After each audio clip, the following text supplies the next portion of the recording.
Hi, everybody. My name is Tom Byrne. I'm an associate professor in the School of Social Work, where my research focuses broadly on the causes, consequences, and policy solutions to homelessness.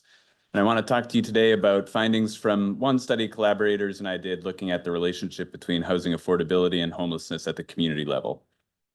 So before diving into findings from that study, I think it's important for context just to share with you the predominant causal model of homelessness, which views homelessness as the product of three separate groups of factors. First are individual factors, things like adverse childhood experiences, presence of disability, limited social support, for instance. The second group is structural factors, things like housing market conditions or the adequacy of social safety net programs.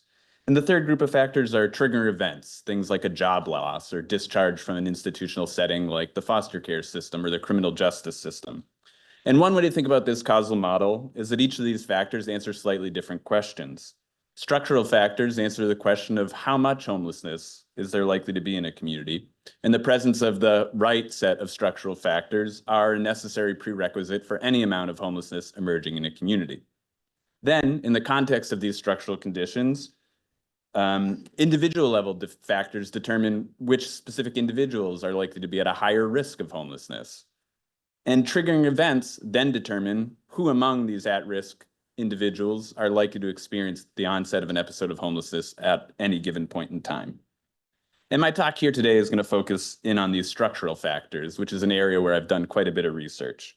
And broadly speaking, studies that examine structural factors try and answer questions like, why does community A have relatively more homelessness than community B? Or why is homelessness increasing relatively more quickly in community A relative to community B?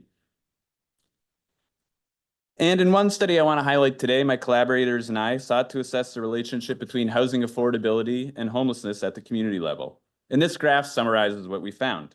On the x-axis is the median rent to median income ratio in a community, which was our measure of community level affordability. And on the y-axis is the rate of homelessness in the community. And what we found is not only is there a clear positive relationship between housing affordability and homelessness, but we identified an inflection point where, when rent is equal to about 30% of median household income, you see rates of homelessness really start to accelerate. And that 32% figure is significant because it's essentially the community level analog of this housing cost burden measure that you've heard a few folks talk about here already. And in the same study, we sought to identify distinct clusters or groups of communities where the relationship between rental affordability and homelessness was found to be similar. And I want to draw your attention to this third group of communities. This was a group of about 54 cities that included about 15% of the total US population, but was comprised of about 47% of the overall homeless population in the United States. And these were very high cost communities, places like San Francisco, Los Angeles, Seattle, Washington, D.C., Boston.